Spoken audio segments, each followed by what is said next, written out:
আপনি বললেন যে আমি সময় টেলিভিশনে 10 জনের একটা লিস্ট ধরাই দিয়ে, মানে আপনার ইয়াটা ছিল 10 জনের একটা লিস্ট ধরাই দিয়ে আমি চলে আসছি। তার মানে আপনি ক্লেম করেছেন without any proper supporting detail claim. আপনি যদি ক্লেম করেছেন যে হাসনাত আব্দুল্লাহ 10 জনের একটা লিস্ট ধরাই দিয়ে চলে আসছে, এখন এটার সাপোর্টিং ডিটেলটা কি, মানে আপনার কাছে কি প্রমাণ আছে এটা? আমি যে 10 জন, আমার কাছে আমি এএফপি রিপোর্টটা পড়েছিলাম, সেখানে আপনি 10 জনের কথা বা 5 জনের কথা বা 8 জনের কথা বা হয়তো 10 জনের কথাই আমার এখন মানে এএফপি রিপোর্টের মধ্যে বলা হয়েছিল যে হাসনাত আব্দুল্লাহকে সময় টেলিভিশনের 10 জন সাংবাদিককে চাকরিচ্যুতি করার কথা বলেছেন। আমি তারপরে দেখেছি যে আপনি একটা ফেসবুক স্ট্যাটাস দিয়েছেন, সেই স্ট্যাটাসের মধ্যে আপনি বলেছেন যে আপনি এর মধ্যে যান নাই, আপনি যাওয়ার পরে 5 জনের চাকরিচ্যুতি করা হয়েছে এবং সেই 5 জনের চাকরিচ্যুতি করার ব্যাপারে আপনি আপত্তি জানিয়েছেন। আমি আবারও বলতে চাই যে আপনি 10 জনের লিস্ট ধরাইছেন কি 5 জনের লিস্ট ধরাইছেন? হ্যাঁ, 5 জনের লিস্ট ধরেছেন, সেটা আমি বলি। আপনি ওই জায়গা থেকে খালেদ ভাই বক্তব্যটা ভাবে আসে না, আপনার জায়গা থেকে যেভাবে আসছে সেটা হচ্ছে এএফপির বরাতে হাসনাত আব্দুল্লাহ গিয়েছে, ব্যাপারটা এমন ছিল না, বরং আপনার জায়গা থেকে আপনি হচ্ছেন পার্সোনালি ক্লেম করেছেন আমি 10 জনের লিস্ট ধরাই দিয়ে চলে আসছি। এই ঘটনা যেহেতু খালেদ মহিউদ্দিন মানুষের ওনার কাছ থেকে এই ধরনের বক্তব্য আসে যেগুলো হচ্ছে করেছে, আমাদেরকে ব্যক্তিগতভাবে আহত করি, কারণ এই 10 জনের লিস্ট যদি সময় টেলিভিশন যে ধরনের গুন্ডামি করেছে, এই গুন্ডামির বিরুদ্ধে, এটা সাংবাদিকতা করে না, এক ধরনের গুন্ডামি করেছে, আমরা সেখানে কথা বলতে গিয়েছিলাম ফ্যাক্ট বেসড জার্নালিজম, যেটা যে জার্নালিজমের জন্য আপনারা হচ্ছেন এত বছর ধরে ফাইট করছেন, যে জার্নালিজম আপনারা দেশে থেকে করতে পারেন নাই, আপনারা বিদেশে চলে যাইতে হয়েছিল, সেই জার্নালিজমটা সময় টেলিভিশন এক ধরনের গুন্ডামি করেছে, সেটার বিরুদ্ধে কথা বলতে গিয়েছিলাম। কিন্তু আপনি যেভাবে বললেন যে আমি এটার কোনো ধরনের বাস্তবতা থেকে আপনাদের জায়গা থেকে আপনি তো অবশ্যই প্রশ্ন করবেন, আমি প্রশ্ন উত্তর নিব, আপনার সবগুলো প্রশ্ন উত্তর দিব। সেটা হচ্ছে আমরা প্রত্যাশা করবো আপনাদের জায়গা থেকে যেন বস্তুনিষ্ঠ সাংবাদিকতা, যে সাংবাদিকতার জন্য খালেদ মহিউদ্দিনরা বছরের পর বছর ফাইট করে যাচ্ছে, সেই ধরনের সাংবাদিকতা, ক্ষমতাকে প্রশ্ন করার সাংবাদিকতা অব্যাহত থাকবে, তবে সেটা যেন ক্লিকবেট জার্নালিজম না হয়। যেমন ক্লিকবেট জার্নালিজম, ব্যক্তিগত ক্যারেক্টার অ্যাসাসিনেশন না হয়। আপনার কথা কি শেষ? আচ্ছা, আমি একটু দুইটা জিনিস একটু ক্লিয়ার হই। এক হচ্ছে যে আপনি সেইখানে সময় টিভির গুন্ডামি প্রতিরোধ করতে গিয়েছিলেন, রাইট? আমি যদি আপনার কথা ঠিক বুঝে থাকি হাসনাত, আপনি সেখানে সময় টিভির গুন্ডামি প্রতিরোধ করতে গিয়েছিলেন, রাইট? সময় টিভির গুন্ডামি না, দেখেন সময় টিভি, আমি বলেছি সাংবাদিকতা নামে যে ধরনের গুন্ডামি করেছে গত দীর্ঘ একটা সময়, ব্যক্তিগত ক্যারেক্টার অ্যাসাসিনেশন করেছে, আমি একটা করে শব্দ ব্যক্তিগতভাবে ধরে আব্দুল্লাহ, জনাব আব্দুল্লাহ, আপনি অনেক ব্রিলিয়েন্ট, শার্প, আমি একটা করে আসি।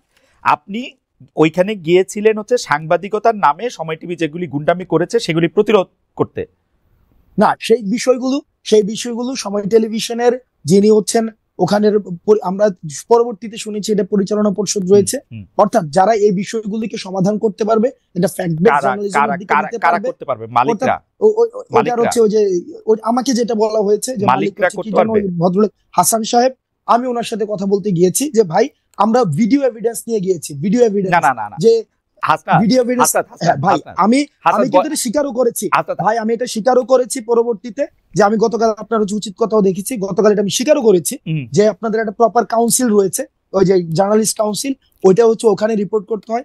তো যেহেতু এই বিষয়টা আমি জানতাম না, আমি কিন্তু অ্যাকনোলেজ করেছি যে এই প্রক্রিয়াতে আমার ভুল হয়েছে, কিন্তু সময় টেলিভিশন যে প্রক্রিয়া অব্যাহত রেখেছে, এজেন্ডা ভিত্তিক জার্নালিজম, যে আপনি দেখেন, মানে আচ্ছা, আমরা সময় টিভি নিয়ে আর এত কথা বলবো না, আমি শুধু আপনাকে জানতে চাই সাংবাদিকতার নামে যে গুন্ডামি তারা করতেছিল সেইটা নিয়ে কথা বলতে আপনি সেখানে গেছেন। জনাব হাসনাত আব্দুল্লাহ, এই অ্যাসাইনমেন্টটা কি আপনি আপনারে দিবেন না কেউ আপনাকে দিছে? এই অ্যাসাইনমেন্টটা আমি নিজ থেকে এবং এই গণ অভ্যুত্থানের সময় যে সাংবাদিকদের সাথে আমাদের পরিচয় হয়েছে একটা দীর্ঘদিন, আমরা দেখেছি তারাও আপনাদের মতো করে, তারা কেউ হচ্ছে থ্রেট পেয়েছে, সাংবাদিকতা করতে পারে নাই, ফিল্টার নিউজ চালাইতে হয়েছে, ডিজিএফআই থেকে শুরু করে আইন শৃঙ্খলা রক্ষাকারী বাহিনী যখন আমাদেরকে বাধ্য করেছে ওই জার্নালিস্টদেরকে আমরা পেয়েছি। আপনারে কিন্তু আমি আসলে এটা এক্সপ্লেইন আপনি নিশ্চয়ই করবেন, আমার প্রশ্নগুলির সাথে আমি আসি। তাহলে এই অ্যাসাইনমেন্টটা আপনি আপনাকে দিয়েছেন, মানে এটা বৈষম্য বিরোধী ছাত্র আন্দোলন না, বা আপনি বাংলাদেশের কোনো সাংবাদিকতা পুলিশও না, এই অ্যাসাইনমেন্টটা আপনি আপনাকে দিয়েছেন, তাই তো? হ্যাঁ, এটা হচ্ছে আমি আমার জায়গা থেকে দেখছি এটা দীর্ঘদিন ধরে কিভাবে বিরোধী দল, মানে সরকার, প্রেস কাউন্সিল, তথ্য উপদেষ্টা, তাদের বাদ দিয়ে আপনি আপনাকে এই অ্যাসাইনমেন্ট দিয়েছেন, তাই তো? তাদের সাথে কথা না বলে না, তাদের সাথে আমি কোনো কথা বলিনি। এই অ্যাসাইনমেন্টের আপনার সাথে যারা ছিল, যেমন করে আপনার সাথে যারা ছিল, না যেমন করে দরকার নাই, যেমন করে ফেসিস্ট হাসিনাকে পতন করার জন্য আমরা প্রেস কাউন্সিল, ওই যে তারপর হচ্ছে ওই যে উপদেষ্টা, কিন্তু আপনারা তারপর হচ্ছে ওদের সাথে যে কথা বলেন নাই সেইভাবেই আপনারা বলেছেন, সেভাবেই বলেছেন। ধরেন সেইভাবে আর কি কি জায়গায় আপনি যাওয়ার জন্য আগ্রহ বোধ করেন সেটাও আমরা শুনবো, পুরো আলোচনাটাতে যাই।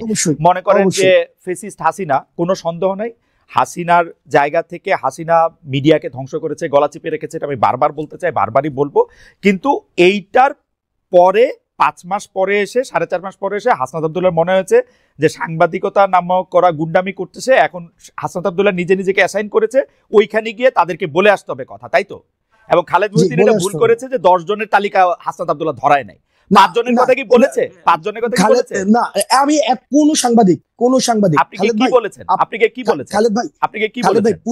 খালেদ ভাই পুরো প্রক্রিয়া, অর্থাৎ ওখানে যাওয়ার প্রক্রিয়াটা যেটা সাংবাদিকতা নীতি বিরুদ্ধ বা আপনাদের একটা প্রেস কাউন্সিল আছে বা এটা আমি জানতাম না, ওই প্রক্রিয়া নিয়ে যদি আপনি কথা বলেন সেটাকে আমি সমর্থন জানাবো এবং আমার ভুলের জায়গাটা আমি অ্যাকনোলেজ করব। কিন্তু পার্টিকুলারলি যেই জায়গায় প্রবলেমটা, আমি যেই জায়গায় আমি আপনাকে ইস্যু ধরেছি, আমারে যদি আপনি জানতে চান আব্দুল্লাহ, জনাব আব্দুল্লাহ দেখেন, আমি আপনাকে সাংবাদিকতার কথা বলি, সাংবাদিকতা দুই রকম। আমি বলি কথা বলতে, হ্যাঁ বলেন শেষ করে আমাকে বললেন। কারণ খালেদ ভাই, আপনি পুরো প্রক্রিয়াতে অবশ্যই যে সবচেয়ে বড় অপরাধ করেছে তারও যথাযথ বিচার প্রক্রিয়ার মধ্য দিয়ে তার বিচার নিশ্চিত হতে হবে। আমি এটার সাথে ফুললি এগ্রিড, বিষয়টার সাথে আমি এগ্রিড না। আপনি প্রমাণ ছাড়া আপনি বলেছেন যে 10 জনের লিস্ট হাসনাত আব্দুল্লাহ ধরাই নিয়ে আসছে, আমি একজনের কোনো লিস্ট দেই নাই। সেখানে হাসান সাহেবের সাথে কথা হয়েছে, সেখানে তারেক জিয়াকে কিভাবে হচ্ছে পার্সোনালি অ্যাটাক করা হয়েছে, 21শে আগস্ট কিভাবে রিপোর্ট করা হয়েছে। আমি আপনার সাথে একমত আব্দুল্লাহ, আমরা অনুষ্ঠানটা আগাই। আমি আপনার সাথে একমত যে 10 জনের লিস্ট আপনি ধরান নাই, আপনি একজনের লিস্টও ধরান নাই। কিন্তু আমি আমার অন মাই ডিফেন্স আমি শুধু বলে রাখতে পারি যে 2 ধরনের সাংবাদিকতা আছে, একটা হচ্ছে সাবজেক্টিভ, একটা হচ্ছে অবজেক্টিভ। আমি যখন আমার মত দেই, এটা আমার মত, এখন আপনি আমার মতরে আপনি চ্যালেঞ্জ করতে পারেন, আমার মততে আপনি আলাদাভাবে জিজ্ঞেস করতে পারেন। আমার মতের বিরুদ্ধে যখন আপনি আপনার মত দিচ্ছেন, আমি এটা প্রচার করতে চেষ্টা করছি আমার জায়গা থেকে, এখন আমি এটা চেষ্টা করতেছি, আপনি তো এখানে আসছেনই। আমরা অনুষ্ঠানের মধ্যে দিয়ে সামনে দিয়ে আগাই, কারণ এটা আসলে এই কিছু কথা তো আপনার থেকে আমরা শুনতেই চাই। সেটা হচ্ছে যে ধরেন 158 জন সমন্বয়কের মধ্যে যে আপনি আহ্বায়ক নির্বাচিত হয়েছেন, এটা কোনো বা নির্বাচিত হয়েছেন কিনা, এটা কি প্রক্রিয়ার মধ্যে দিয়ে হয়েছে? ওকে, 158 জনের দেখেন, এই যে অভ্যুত্থান পরবর্তী সময়ে সমন্বয়ক নামে আমরা বারবার বলেছি, সমন্বয়ক নামে বিভিন্ন জায়গায় হচ্ছে চাঁদাবাজি, তারপরে হচ্ছে বিভিন্ন জায়গায় অ্যানোমালিস ক্রিয়েট হচ্ছিল। এখন দেখেন, বিপ্লব যখন হচ্ছে গণ অভ্যুত্থানের সময় বিভিন্ন হচ্ছে কন্ট্রিবিউশনের ভিত্তিতে আমরা সমন্বয় করেছিলাম, তখন দেখা যেত কি সমন্বয় খুঁজে পাওয়া যেত না, রিস্ক নিতে চাইতো না। কিন্তু অভ্যুত্থান পরবর্তী সময়ে সবাই সমন্বয় পরিচয় বিভিন্ন জায়গায় একটা অথরিটেটিভ একটা মনোভাব নিয়ে যেতে যাচ্ছিল। তো তখন সেই জায়গা থেকে যখন কারো হচ্ছে অভিযোগ আসছে, আমি কিন্তু তাকে অ্যাকাউন্টেবিলিটির মধ্যে নিয়ে আসতে পারি না, কারণ সেই জায়গা থেকে যেন এটার একটা ফিল্টার প্রসেস হয়। আমরা এই যে 158 জন সমন্বয় রয়েছে, আমরা তাদের সাথে বসেছি। হয় এবার এই মিটিং 158 জন ছিল কিনা সেটা হচ্ছে একটা বিষয় না, ওই মিটিং 158 জন ছিল না, কিন্তু অধিকাংশ আমরা সেখানে মিটিং বসেছি, অধিকাংশই, যাতে করে আমরা অভ্যুত্থান পরবর্তী সময়ে এই অভ্যুত্থান প্রতি বিপ্লবের যে বিভিন্ন কথাবার্তাগুলো বিভিন্ন সময় এসেছে এবং আমরা বিভিন্ন সময় বিভিন্ন মুভমেন্ট গুলো করেছি, সেই জায়গা থেকে আমরা এটাকে একটা প্রক্রিয়ার মধ্যে নিয়ে আসার জন্য অধিকাংশের মতামতের ভিত্তিতে আমি আহ্বায়ক হয়েছি। সার্জিস হচ্ছে জুলাই অধিকাংশের মতামতের ভিত্তিতে, এটাই আমার জানা ছিল, অধিকাংশের মতামতের ভিত্তিতে, অধিকাংশ সমন্বয়কের মতামতের ভিত্তিতে, মানে আপনারা এটা ভোটাভুটি করেছেন, তাই তো? না, ওইটা ভার্বালি, সেটাকে আমরা হচ্ছে প্রথমত আমরা সবাই একসাথে বসেছি, বসে আমরা একটা সিদ্ধান্ত নিয়েছি যে এই যে বিভিন্ন অভিযোগ আসছে, আমার বিরুদ্ধে অভিযোগ আসতে পারে, তখন সেটার অ্যাকাউন্টেবিলিটি প্রক্রিয়াটা কি হবে। ঠিক আছে, মানে এই প্রক্রিয়াটা আমরা বুঝছি, মানে ঘটনাটা হচ্ছে যে আহ্বায়ক পদে অধিকাংশের মানে কি বলে বাচনিক মতামতের ভিত্তিতে লিখিত কোনো কিছু না, আপনি নির্বাচিত হয়েছেন, তাই তো? হ্যাঁ, এটা ভার্বাল, বাচনিক, সুন্দর একটা শব্দ। হ্যাঁ, আপনি নির্বাচিত হয়েছেন। আর কোন ক্যান্ডিডেট ছিল আহ্বায়ককে? না, আপনিই ছিলেন। না, আহ্বায়ক ক্যান্ডিডেট বলতে কি ওখানে এরকম হয় নাই যে 3-4 জন দাঁড়াইছিল আহ্বায়ক পদে, কয়েকজন সদস্য সচিব পদে, বিষয়টা এমন না।